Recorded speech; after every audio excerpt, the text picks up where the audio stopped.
I am back with another driving home from work video. And I want to share a dream that I had with you guys. I had this dream last weekend. I can't remember if it was Saturday morning or Sunday morning. And I wrote some of it down, so I have the date somewhere in the house. But in this dream, I was heading to middle school. I don't know why. I was fully grown in this dream, but I was going to middle school. And the middle school that I went to is about a 5-minute walk from my house, not far at all. And for some reason, I decided to take every detour available. I was headed in the complete opposite direction. I was approaching or trying to approach the school from another direction, which is not the direction that I live in, which means I had to circle around it. And I just kept making wrong turns that kept getting me off course. And in the dream, I remember thinking, this is so strange, like I can get to this place like the back of my hand. Fun fact, I go to this place, or used to go to this place every Sunday for church. I'm very familiar. Like I even go to jog there. So it was just very, very strange. It's such a familiar place that I was supposed to be going to. Such a routine place was so rough to get to. So anyway, I ended up on the opposite side of town, and for some reason, I decided to pull over. Didn't need anything, knew that I was late.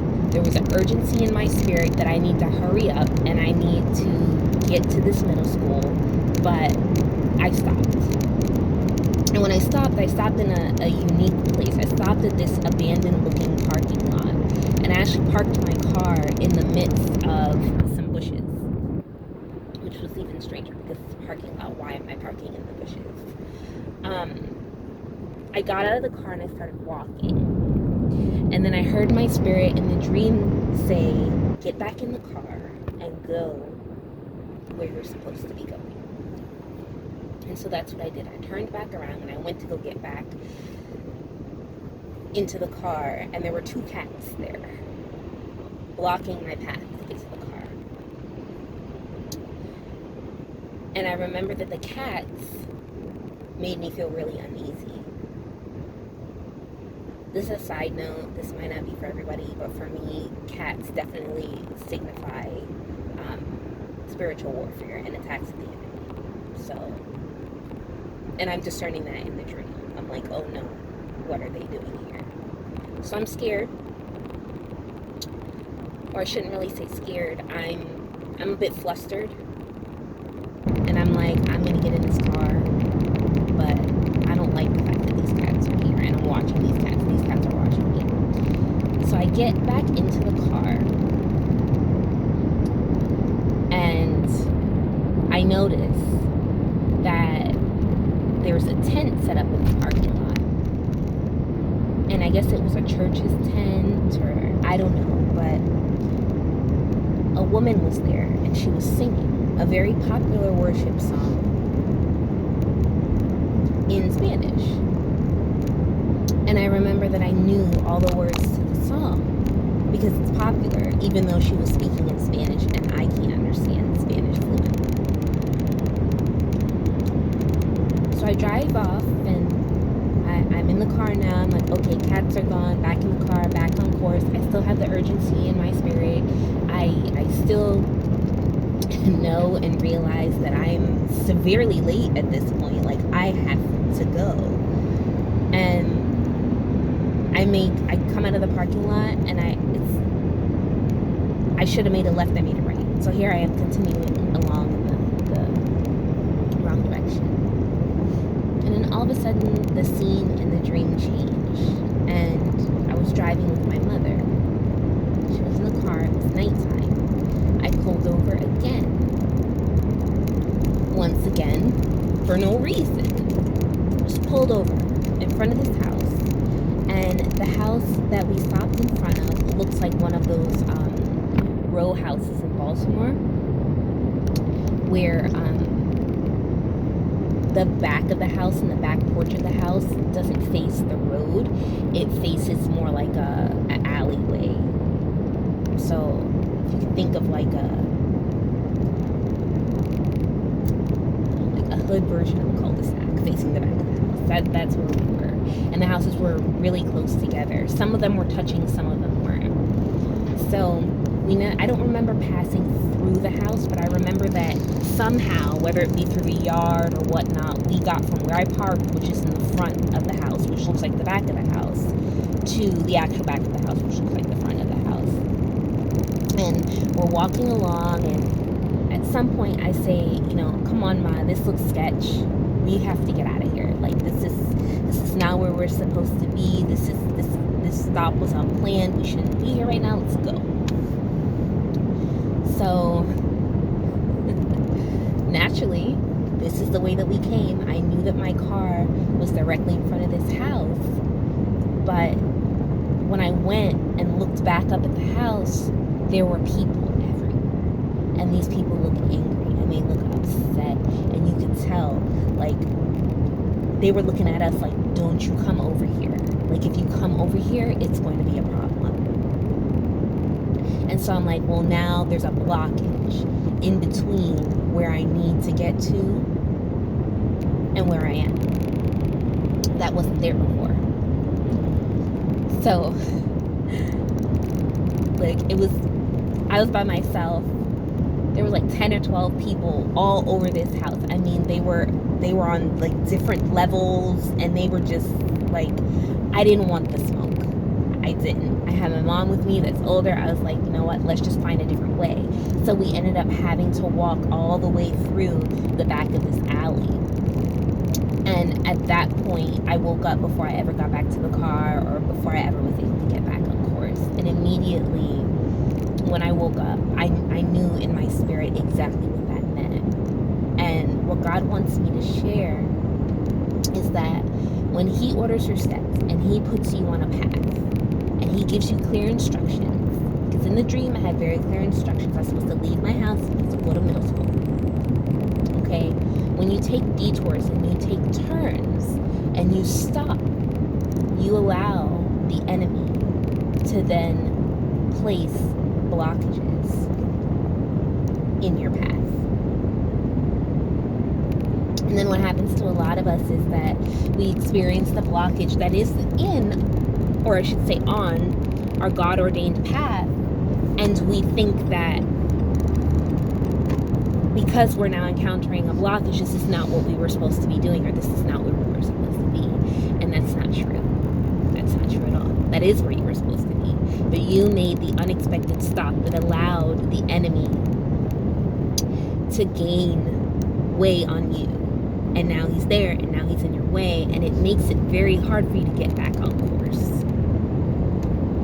And I had to examine this because I've been doing this a lot in my life. Just randomly stopping for stuff that I don't need.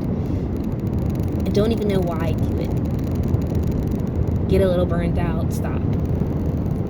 And then in order for me to get going again, in order for me to get back on course, what God wants me to do, there's a blockage, there's an attack. I start having dreams, or I just feel lazy, or I feel my spirit is just downcast. And God allowed me to see that's why. That's why. It's because you're stopping and you're allowing Him to take up position in an area where He was never even supposed to catch you at. You were supposed to be long gone. What are you still even doing there for Him to be able to catch you? You know, it's like when the Israelites were crossing the Red Sea. You know, they had a clear instruction to cross at that moment. And nowhere in that instruction did it say get to the middle and pause. Or, you know, the instruction wasn't to, you're gonna couple yards, then stop and chill for a bit, have a snack, read stories to your kids, build a fire, whatever. That wasn't the instruction. The instruction was to cross. And the moment that the last Israelite crossed over, the Egyptian army caught up with them. And the Lord was able to close the sea and swallow up the enemy. And that's very much the same opportunity that he gives us. He gives us these plans. He gives us this purpose. And then he creates a way for us. The way is created before you even receive the instruction. Remember that. If you've been instructed to do something, it's because the provisions are already in place for you. Things are already set. Last step is you. Last step is your yes. Yes, God, I'm going to be obedient, even though it doesn't look like it, it doesn't feel like it, it doesn't sound like it. I know that I heard your voice, and I'm going to be obedient to you. So when you're the last step, and all he needs you to do is to do that thing, go to that place, answer that call that person, and you delay, you allow the enemy to creep up on you. And God's plan is always to destroy the enemy. What happens when you've delayed yourself and now it's time for the enemy to be destroyed, but you're still there trying to cross over into the blessing? God's not going to destroy you.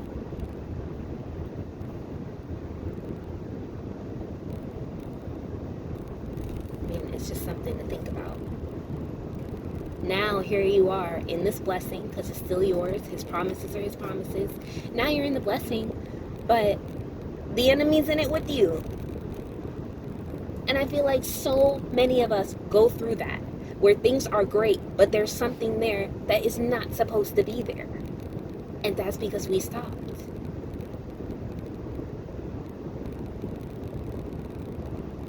I'm just thinking about it right now. Like, there's so many things that were in my life that were commingling with the blessing that were not supposed to be there. People, habits, even belongings.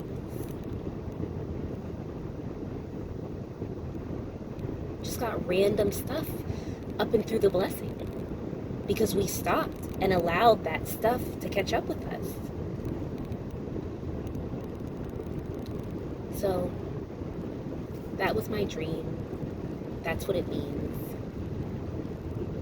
I don't really like making videos. I don't like hearing my voice or anything on tape, being recorded. But I thought that was so important that I shared that whatever God has told you to do, just please do it. Just do it. Making it so much easier on yourself to just do it now before those obstacles catch up with you. Because at the end of the day, it's still going to get done.